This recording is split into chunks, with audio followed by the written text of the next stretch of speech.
ಇವತ್ತು ಏನು ದಶಕಗಳಿಂದ ನಡೆದುಕೊಂಡ್ ಬರ್ತಾ ಇರುವಂತಹ ನೀರಾವರಿ ಹೋರಾಟ ಏನಿದೆ, ಆ ನೀರಾವರಿ ಹೋರಾಟಕ್ಕೆ ಈಗ ಸರ್ಕಾರಗಳು ಸ್ಪಂದಿಸ್ತಾ ಇಲ್ಲ.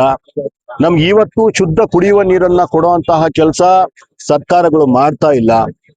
ಅದರ ಒಂದು ಭಾಗವಾಗಿ ಹಲವು ಹೋರಾಟಗಾರರು ಹಲವು ರೀತಿ ಹೋರಾಟಗಳನ್ನ ಮಾಡ್ಕೊಂಡು ಬರ್ತಾನೆ ಇದ್ದಾರೆ.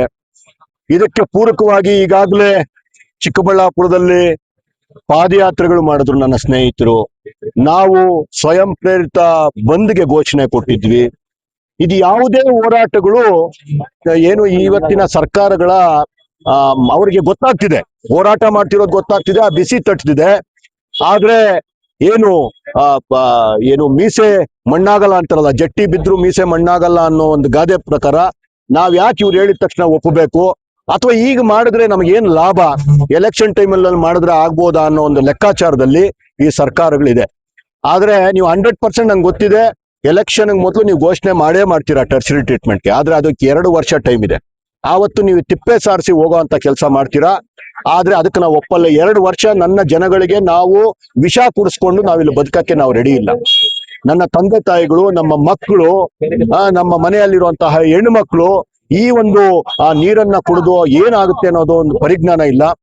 ಅದಕ್ಕೋಸ್ಕರ ಇವತ್ತು ಮುಂದಿನ ಹಂತವಾಗಿ ಲಕ್ಷ ಸಹಿ ಅಭಿಯಾನ ಅನ್ನುವಂತಹ ಒಂದು ಹೋರಾಟವನ್ನ ಪ್ರಾರಂಭ ಮಾಡಿದ್ವಿ. ಅದಕ್ಕೆ ಇವತ್ತು ಚಾಲನೆಯನ್ನ ಸಹ ಕೊಟ್ಟಿದ್ವಿ.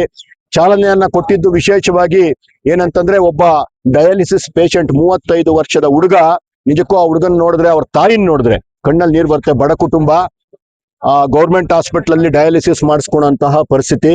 ಆ ಹುಡುಗ ಈಗಾಗಲೇ ಅರ್ಧ ಶಕ್ತಿಯನ್ನ ಕಳ್ಕೊಂಡ್ಬಿಟ್ಟಿದ್ದಾನೆ. ಆ ತಾಯಿ ಅಂತೂ ಆ ಅಸಹಾಯಕತೆ ನೋಡಕ್ಕಾಗೋದಿಲ್ಲ. ಅಂತಹ ಇನ್ನಷ್ಟು ಅಸಹಾಯಕ ಕುಟುಂಬಗಳನ್ನ ತಯಾರಿ ಮಾಡುವಂತಹ ಹೊರಟಿರುವಂತಹ ನನ್ನ ಸರ್ಕಾರಕ್ಕೆ ಚೀಮಾರಿ ಆಗ್ತಾ, ನನ್ನ ಸರ್ಕಾರಕ್ಕೆ ಕಾಲರ್ ಪಟ್ಟಿ ಹಿಡ್ಕೊಂಡು ಕೇಳ್ತಾ, ದಯವಿಟ್ಟು ನಮಗೆ ಶುದ್ಧ ನೀರನ್ನ ಕೊಡಿ. 3ನೇ ಹಂತದ ಶುದ್ಧೀಕರಣ ಆಗ್ಲೇಬೇಕು.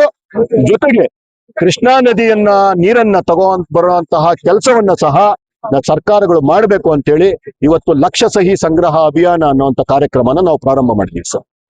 ಇದು ಕೇವಲ ಚಿಕ್ಕಬಳ್ಳಾಪುರ ಕ್ಷೇತ್ರಕ್ಕೆ ಮಾತ್ರ, ಇಡೀ ಜಿಲ್ಲೆಗೆ ನೋಡಿ, ಯಾವುದಾದ್ರೂ ಒಂದು ಹೋರಾಟ ಸ್ಟಾರ್ಟ್ ಆಗೋದು ಒಂದು ಮಧ್ಯದಲ್ಲಿ, ಆ ಮೆದುಳಲ್ಲಿ ಹುಟ್ಟುವಂತಹ ಒಂದು ವಿಷಯ ಏನಿರುತ್ತೆ, ಅದು ಕಾಡ್ಗಿಚ್ಚಿನಂತೆ ಹರಡ್ತಾ ಹೋಗುತ್ತೆ.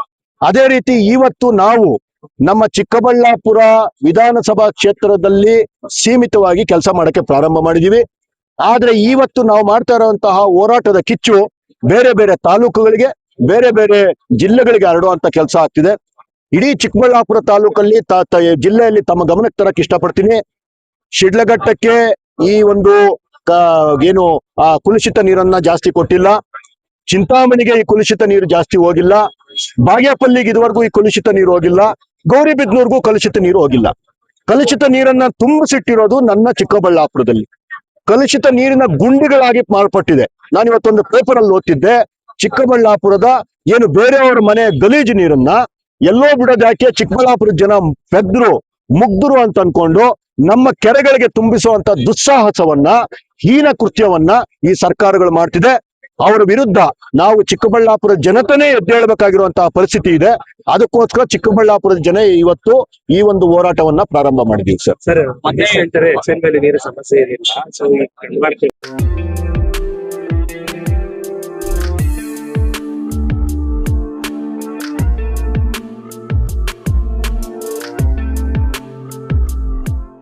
ರುಚಿಯಾದ ಶುಚಿಯಾದ ಆಹಾರಕ್ಕಾಗಿ ಎಲ್ಲರೂ ಪರಿತಪಿಸ್ತಾರೆ.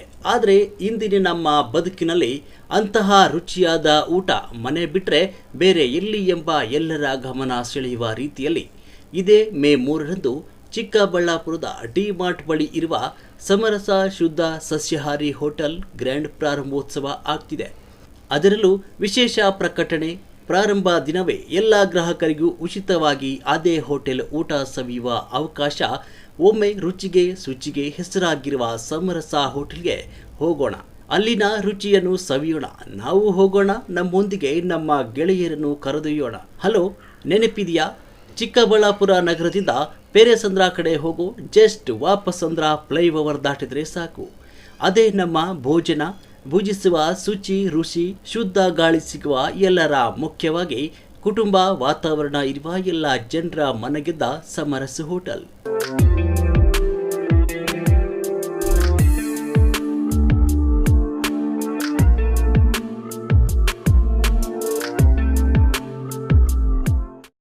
ನಗರದ ತ್ಯಾಜ್ಯ ನೀರು ಮಿನಿಸ್ಟ್ರಿಗೆ ಸಂಬಂಧ ಇಲ್ವಂತ, ನಗರದ ತ್ಯಾಜ್ಯ ನೀರು ನಾವೇ ನೋಡ್ಕೊಬೇಕಂತ. ಆದ್ರೆ ನಗರದ ತ್ಯಾಜ್ಯ ನೀರನ್ನ ಬಿಡ್ತಿದ್ದಾರೆ ಅಂತ ಮಿನಿಸ್ಟರ್ ಒಪ್ಕೊಂಡ್ಮೇಲೆ ಸರ್ಕಾರದ ವೈಫಲ್ಯ ಅಲ್ವಾ? ಅದನ್ನ ಶುದ್ಧ ಮಾಡೋದು ಯಾರು? ಮೀನು ಸಾಯೋದಕ್ಕೆ ಕಾರಣ ಅಲ್ಲ ಸರ್, ಜನ ಸತ್ತೋಗ್ತಿದ್ದಾರೆ, ಕಾಣಿಸ್ತಾ ಇಲ್ಲ ಅಷ್ಟೇ. ಮುಗ್ಧ ಮೀನುಗಳಲ್ಲಿ ತೇಲ್ತಾ ಇದ್ವು, ನಾವು ನೋಡಿದ್ವಿ. ಜನ ಬಚ್ಚಿಟ್ಕೊಂತಾರೆ, ಕಾಯಿಲೆ ಬಂದ್ರೆ ಬಚ್ಚಿಟ್ಕೊಳೋ ಅಂತಹ ಸಂಸ್ಕೃತಿ ನಮ್ದು. ಅಂತಹ ಒಂದು ಪರಿಸ್ಥಿತಿನಲ್ಲಿ ನಾವಿದ್ದೀವಿ. ಏನ್ ಮಾಡ್ತೀರಾ? ಇದನ್ನ ದಾರಿ ತಪ್ಪಿಸುವಂತಹ ಕೆಲಸಗಳು ಮಾಡುವಂತಹ ಕೆಲಸ ಆಗ್ತಿದೆ. ಇವತ್ತು ನನ್ನ ಮಂತ್ರಿಗಳ ಮಾತು ಕೇಳ್ತಾ ಇದ್ದೆ ನಾನು ಯಾವ್ದೋ ಒಂದು ವಿಡಿಯೋದಲ್ಲಿ. ಅವ್ರು ಹೇಳ್ತಿದ್ರು ಏನು ಕೂಗೇನ್ ಎತ್ತಿದೆ, ಟರ್ಷರಿ ಟ್ರೀಟ್ಮೆಂಟ್ ಬೇಕು ಅಂತ. ಈಗ ಹೊಸದಾಗಿ ಏನು ನಾವು ಯಂತ್ರಗಳಾಗ್ತಾ ಇದಾರೆ BWSSB, ಟರ್ಷರಿ ಟ್ರೀಟ್ಮೆಂಟ್ ಅಷ್ಟೇ ಒಳ್ಳೆ ನೀರು ಬರುತ್ತೆ ಅಂತ. ನಮ್ಮ ಗಮನಕ್ಕಿರ್ಲಿ, ಏನು ಏರ್ಪೋರ್ಟ್ ಅಲ್ಲಿ ಫ್ಲಶ್ ಗೆ ವಾಟರ್ ಹೋಗೋದಕ್ಕೆ ಟರ್ಷರಿ ಟ್ರೀಟ್ಮೆಂಟ್ ಮಾಡಿ ಕೊಡ್ತಾ ಇದಾರ್ರಿ. ಏನು ಏರ್ಪೋರ್ಟ್ ಇಂದ ಅಲ್ಲಿ ಹೋಗುವಂತ ಜನಗಳು ಆಕಾಶದಿಂದ ಉದ್ರೋರ? ಟಾಯ್ಲೆಟ್ ತೊಳೆಯಕ್ಕೆ ಟರ್ಷರಿ ಟ್ರೀಟ್ಮೆಂಟ್ ರೀ. ನಾವು ಕುಡಿಯೋ ನೀರ್ ಕೇಳ್ತಾ ಇದ್ರೆ ಮಾನ ಮರಿದೆ ಇಲ್ವಾ ನಿಮ್ಗೆ? ಟರ್ಷರಿ ಟ್ರೀಟ್ಮೆಂಟ್ ಯಾವಾಗ ಕೊಡ್ತೀರಾ? ನಮ್ಮ ಶಾಸಕರಂತೂ ಏನು ಕಾಣದೇ ಇಲ್ಲ. ಯಾವಾಗಾದ್ರೂ ಬರ್ತಾರೆ, ನಮ್ಮ ಏನೋ ಪಾಪ ನಮ್ಮೂರು ನಮ್ಮ ಚಿಕ್ಕಬಳ್ಳಾಪುರ ಏನೋ ಮಾಡ್ತಾರೆ, ಮಾಡ್ಲಿ. ಹೊಸದ್ ಏನು ಮಾಡಿದ್ರು ನಾವು ನಿಮ್ ಜೊತೆ ನಿಂತ್ಕೊಂತೀವಿ. ಅದ್ರ ಮುಖಾಂತರ ಆಗಿರೋದೇನ್ರಿ ಶಾಸಕರೇ? ಯಾವಾಗ್ರಿ ನಾವು ವಿಷ ನೀರು ಕುಡಿಯೋದನ್ನ ಕಡಿಮೆ ಮಾಡ್ಸೋದ್? ನೀವು ಒಳ್ಳೆ ನೀರು ಕೊಡಪ್ಪ. ಇನ್ನು 1.5 ವರ್ಷ ಇಲ್ಲ ನಿಂದು. ನೀನ್ ಇವಾಗ ನಿಮ್ದೇ ಆದ ಒಂದು ಏನು ರಾಜಕೀಯ ನೋಡ್ಕೊಂಡು, ನಿಮ್ಮ ಆಟ ನೋಡ್ಕೊಂಡು, ನಿಮ್ ಪಕ್ಷದ್ದೇ ಕೆಲಸ ನೋಡ್ಕೊಂಡು ಇದೇ ಆಗೋದ್ರೆ, ನಮ್ಮನ್ನ ಚಿಕ್ಕಬಳ್ಳಾಪುರದ 2 ಲಕ್ಷ ಜನ ನಿನ್ ನಂಬಿ ಓಟ್ ಹಾಕಿದ್ರಲ್ಲಪ್ಪ. ಬೆಳಗ್ಗೆ ಇದ್ರೆ ಒಬ್ಬ ಬಡವನಿಂದ ಹಿಡಿದು ಸಾಹುಕಾರನವರೆಗೂ ಟ್ಯಾಕ್ಸ್ ಕಟ್ತಾನಲ್ಲಯ್ಯ, ಅವ್ರಿಗೆ ಯಾವತ್ರಿ ನೀವು ಮಾಡೋದು? ನಮ್ಮ ಸಹನೆಯ ಕಟ್ಟೆ ಹೊಡಿತಾ ಇದೆ. ನಿಮಗೆ ಮರ್ಯಾದೆ ಏನ್ ಕೊಡ್ತಾ ಇದ್ವಿ, ಬಹುವಚನದಲ್ಲಿ ಮಾತಾಡ್ತಾ ಇದ್ವಿ, ಆ ಮಾತುಗಳಿಂದ ಮೇಲೆ ಚೇಂಜ್ ಆಗುತ್ತೆ. ಅದು ನನ್ನೊಬ್ಬನ ಮಾತಲ್ಲ, ಇಡೀ ಚಿಕ್ಕಬಳ್ಳಾಪುರದ ಮಾತಾಗುತ್ತೆ. ನೀವು ಚಿಕ್ಕಬಳ್ಳಾಪುರಕ್ಕೆ ಬರೋದಕ್ಕೆ ಭಯ ಬೀಳ್ಬೇಕು. ಅಂತಹ ಪರಿಸ್ಥಿತಿ ತಂದುಕೊಂತ ಇದ್ರ ನೀವೇ. ಹುಷಾರಾಗಿರಿ. ನೀರ್ಲಿ ನಾವು ಕೇಳ್ತಾ ಇರೋದು ನಿಮ್ ಮನೆ ಆಸ್ತಿ ಕೇಳ್ತಾ ಇದೀವಾ? ಏನ್ ನಿಮ್ಮ ಅಪ್ಪನ ಮನೆಯಿಂದ ತಂದು ಹಾಕ್ತೀರೇನ್ರಿ ನೀವು ಸರ್ಕಾರಗಳು? ನಾವು ಕಟ್ಟಿರೋ ಟ್ಯಾಕ್ಸ್ ಅಲ್ಲಿ ಅತ್ಯಂತ ಹೆಚ್ಚಾದ ಟ್ಯಾಕ್ಸ್ ಕಟ್ಟುವಂತವ್ರು ಜನಗಳು ನಮ್ಮ ಭಾಗದಲ್ಲೇ ಇರೋದು. ನಮ್ಮ ಪ್ರಾಪರ್ಟಿ ಟ್ಯಾಕ್ಸ್ಗಳು ನಾವು ಕಟ್ಟಂಗೆ ಇನ್ಯಾರು ಕಟ್ಟೋದಿಲ್ಲ. ಎಂತೆಂತ ಕೃಷಿಗಾರರು ನಮ್ಮ ಹತ್ರ ಇದ್ದಾರೆ. ಇಡೀ ಕರ್ನಾಟಕಕ್ಕೆ ಊಟ ಕೊಡುವಂತ ಜನ ನಮ್ಮವರು, ತರಕಾರಿ ಕೊಡುವಂತ ಜನ ನಮ್ಮವರು. ಅಂತವ್ರು ಕತ್ತಿಸ್ಕೊಂತ ಕೆಲಸ ಮಾಡ್ತಾ ಇದ್ದೀರಾ. ಮಾನ ಮರ್ಯಾದೆ ಇದೆಯೇನ್ರಿ ಸರ್ಕಾರಗಳು ನಿಮ್ಗೆ? ಸಹನೆಯ ಕಟ್ಟೆ ಹೊಡಿತಾ ಇದೆ. ನಿಮ್ಮನ್ನ ಕಾಲರ್ ಪಟ್ಟಿ ಹಿಡ್ಕೊಂಡು ಕೇಳುವಂತ ಸಮಯ ತುಂಬಾ ಹತ್ರದಲ್ಲಿದೆ. ಈ ಲಕ್ಷ ಸಹಿ ಸಂಗ್ರಹ ಅಭಿಯಾನಕ್ಕೆ ನೀವು ಒಪ್ಪಿಲ್ಲ ಅಂತಂದ್ರೆ ಮುಂದಿನ ದಿನಗಳಲ್ಲಿ ರಕ್ತದಲ್ಲಿ ನಾವು ಸಹಿಯನ್ನ ಮಾಡುವಂತ ಕೆಲಸ ಮಾಡ್ತೀವಿ. ಆಗ್ಲಾದ್ರೂ ನಮ್ಮ ರಕ್ತ ಕುಡ್ದಾದ್ರೂ ನಿಮ್ಗೆ ಬುದ್ಧಿ ಬರ್ತಾ ಅನ್ನೋದು ನಮ್ಮ ಭಾವನೆ. ಸಂದೀಪ್ ರೆಡ್ಡಿ ಹಿಂದೆ 10 ಹಲವು ಪ್ರಬುದ್ಧರಿದ್ದಾರೆ, ಹಿರಿಯರಿದ್ದಾರೆ, ಏನು ಅನುಭವಿಗಳಿದ್ದಾರೆ, ಯುವಕರಿದ್ದಾರೆ. ಒಬ್ಬೊಬ್ರು ಒಂದೊಂದು ಐಡಿಯಾ ಕೊಡ್ತಾ ಇರ್ತಾರೆ. ನಾವೊಂದಷ್ಟು ಸಾಮೂಹಿಕವಾಗಿ ಕೂತ್ಕೊಂಡು ಯಾವ್ದು ಸರಿ ಹೋಗುತ್ತೆ, ಯಾವ್ದು ಜನಗಳಿಗೆ ತಲುಪುತ್ತೆ ಅಂತ ಹೇಳಿ ಮಾಡೋದಷ್ಟು ಬಿಟ್ರೆ, ಇದು ಸಂದೀಪ್ ರೆಡ್ಡಿ ಒಬ್ಬರ ಐಡಿಯಾ ಅಲ್ಲ. ಸಂದೀಪ್ ರೆಡ್ಡಿ ಒಬ್ಬ ಸಾಮಾನ್ಯ ಯುವಕ ಅಷ್ಟೇ. ಸಂದೀಪ್ ರೆಡ್ಡಿ ಒಬ್ಬ ಸಾಮಾನ್ಯ ಪ್ರಜೆ ಅಷ್ಟೇ. ಆದ್ರೆ ಇದೇನು ನಾವು ಕೆಲಸ ಮಾಡ್ತೀವಿ, ಎಲ್ಲ ನನ್ನ ಜನಗಳು ಏನಿದ್ದಾರೆ, ಯಾರಿಗೂ ಕಾಣದಿರೋ ತೆರೆಮರೆಯಲ್ಲಿ ಕೆಲಸ ಮಾಡುವಂತ ಅವರ ಕೆಲಸ ಇದು ನನ್ನೊಬ್ಬನ ಕೆಲಸ ಅಲ್ಲ ಅನ್ನೋದನ್ನು ತಮ್ಗೆಲ್ಲರಿಗೂ ಹೇಳಕ್ ಇಷ್ಟಪಡ್ತೀನಿ. ರಾಷ್ಟ್ರಪತಿ ಜೊತೆಗೆ ಲಕ್ಷ ಸಹಿ ಸಂಗ್ರಹದ ಜೊತೆಗೆ ಲಕ್ಷ ಸಸಿ ನೆಡುವ ಒಂದು ಅಭಿಯಾನ ಮಾಡಿದ್ರೆ ಚಂದ ಇತ್ತು ಅಂತ. ನೋಡಿ ಸರ್, ಚಂದ ಇದೆ, ನಾನು ಇಲ್ಲ ಅಂತ ಹೇಳ್ತಿಲ್ಲ. ಯಾವ್ದಾದ್ರು ಒಂದು ಕೆಲಸ ಮಾಡೋಣ, ನನಗಿರುವಂತಹ ಪರಿಮಿತಿಯಲ್ಲಿ, ನನಗಿರುವಂತಹ ಒಂದು ಅದ್ರ ಒಳಗಡೆ ಇರುವಂತಹ ಒಂದು ಲಿಮಿಟೇಷನ್ ಅಲ್ಲಿ ಒಂದೊಂದೇ ಕೆಲಸ ಮಾಡ್ತಾ ಹೋಗೋಣ. ಲಕ್ಷ ಸಸಿ ನೆಡುವಂತ ಅದ್ಭುತವಾದ ಕೆಲಸ ನಿಜವಾಗ್ಲೂ ಆಗ್ಬೇಕು. ಎಷ್ಟೋ ಜನ ಇವತ್ತು ನನ್ನ ಬಂದಿದ್ದಾರೆ, ಗಂಗಾಧರ್ ರೆಡ್ಡಿ ಅವ್ರು ಬಂದಿದ್ದಾರೆ, ನನ್ನ ಹಸಿರು ಟೀಮ್ ಇದೆ. ಎಷ್ಟು ಕೆಲಸ ಮಾಡ್ತಿದ್ದಾರೆ ಸರ್. ಎಷ್ಟೋ ಜನ ಮುಂದೆ ಬರ್ತಿಲ್ಲ, ಅವ್ರ ಪಾಡ್ಗೆ ಅವ್ರು ಎಲೆಮರೆ ಕಾಯಿ ಅಂತ ಕೆಲಸ ಮಾಡ್ತಾನೆ ಇದ್ದಾರೆ. ಅಂತವ್ರಿಗೆಲ್ಲ ನಾನು ನಮಸ್ಕಾರಗಳನ್ನು ಮಾಡ್ತಾ, ಅವ್ರ ಕೆಲಸ ಅವ್ರು ಮಾಡ್ತಿದ್ದಾರೆ, ಅವ್ರ ಜೊತೆ ನಾವಿದೀವಿ. ನಮ್ ಕೆಲಸ ನಾವು ಮಾಡ್ತಿದೀವಿ, ನಮ್ ಜೊತೆ ಅವ್ರಿದ್ದಾರೆ. ಎಲ್ಲರೂ ಸೇರಿ ಒಳ್ಳೆ ಚಿಕ್ಕಬಳ್ಳಾಪುರ. ಎಲ್ಲೋ ಒಂದ್ ಕಡೆ ರಾಜಕಾರಣಕ್ಕೆ ಬಳಕೆ ಆಗ್ತಿದೆ ಅನ್ನುವಂತ ಮಾತು ಕೇಳಿ ಬರ್ತಿದಾವೆ ಸರ್. ನೋಡಿ, ಯಥೋ ಧರ್ಮಸ್ಯ ತಥೋ ಜಯ ಅನ್ನೋದು ಸುಪ್ರೀಂ ಕೋರ್ಟ್ ನ ಧ್ಯೇಯವಾಕ್ಯ.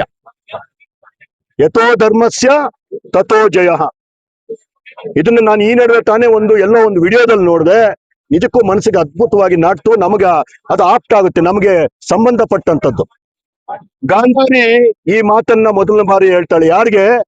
ತನ್ನ ಮಗ